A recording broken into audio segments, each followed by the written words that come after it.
தேவேந்திரன் தனது இந்திரலோகத்தில் ஐராவத யானையின் மீது அமர்ந்து நகர்வலம் வந்து கொண்டிருந்தார். அப்பொழுது இந்திரனை காண துர்வாச மகரிஷி அங்கு வந்தார். தேவேந்திரா, வைகுந்தம் சென்று ஸ்ரீமன் நாராயணனை வழிபட்டு வரும் வழியில் உன்னை கண்டேன். இதை பெற்றுக்கொள். இது லக்ஷ்மி பிரசாதம்.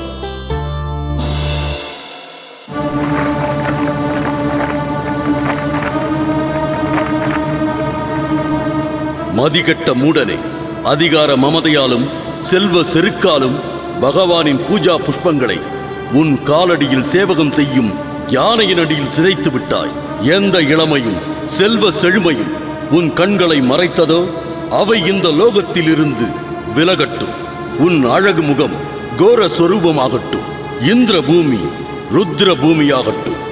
முனிவரே, அறியாமல் செய்த பிழைக்கு எத்தனை பெரிய சாபமா! ஆத்திரக்காரனுக்கு புத்தி மட்டு என்பது என் விஷயத்தில் சரியாய் போய்விட்டது. என் மேல் உள்ள கோபத்தை விலக்கி சாப நிவர்த்திக்கான வழியை விளக்கமாக கூறி அருள வேண்டும். இனி இதுபோல் தவறை என் உடலில் உயிர் உள்ளவரை செய்யாதிருப்பேன். உனக்கு நான் இட்ட சாபம் உன் உலகத்தில் உள்ளவர்களுக்கு நான் வழங்கிய வரமாகப் போகிறது. தாங்கள் கூறுவதன் பொருள் விளங்கவில்லையே துர்வாச முனிவரே. ஆம் இந்திரா, இழந்த உன் இளமையும் செல்வ செழுமையும் பெற பாலாழி அமிர்த மதனம் செய்ய வேண்டும். பாலாழி அமிர்த மதனம் என்றால் என்ன சுவாமி? பார்க்கடலில் மந்தார மலையை மத்தாக நட்டு வாசுகி பாம்பினை வடமாக அம்மலையில் சுற்றி பார்க்கடலை கடைந்தால் அமுதும் கிடைக்கும். அதனால் இதுவரை நீ இழந்த அனைத்தும் கிடைக்கும். மந்தார மலையை புரட்டுவதும் அதை கொண்டு அமுதம் திரட்டுவதும் எம்மால் இயலக்கூடிய காரியமா? நம்மால் எல்லாம் இயலாது. மேலும் நம்மால் என நினைத்தால் ஏதும் செய்ய இயலாது. எல்லாம் நாராயணனுக்கே அர்ப்பணம் என அவர் பதம் பணிவாய். மேலும் உலகில் யாரை நீ எதிரிகளாக நினைக்கிறாயோ அந்த அசுராதிகளை கூட்டு சேர்த்துக்கொள். எல்லாம் இனிதே நடக்கும். தேவர்கள் மந்தார மலையை அசுரர்கள் துணையுடன் பார்க்கடலில் வைத்து வாசுகி பாம்பை வடமாக சுற்றி பாம்பின் தலைப்புறத்தில் அசுரர்களும் வால்புறத்தில் தேவர்களுமாக இருந்து பார்க்கடலை கடைந்தனர்.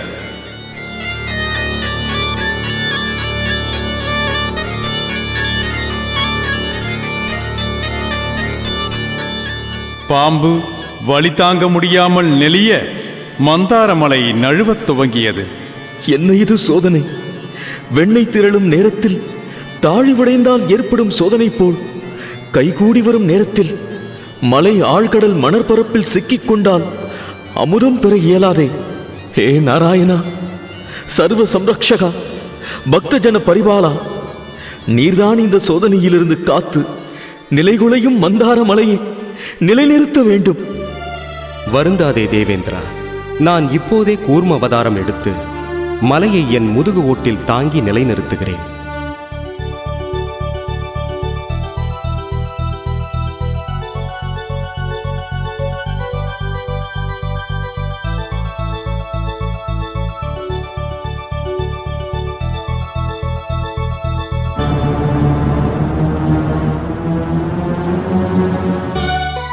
ஓம் கூர்மாவதாரனே, உங்கள் பாதங்களை பணிகிறோம்.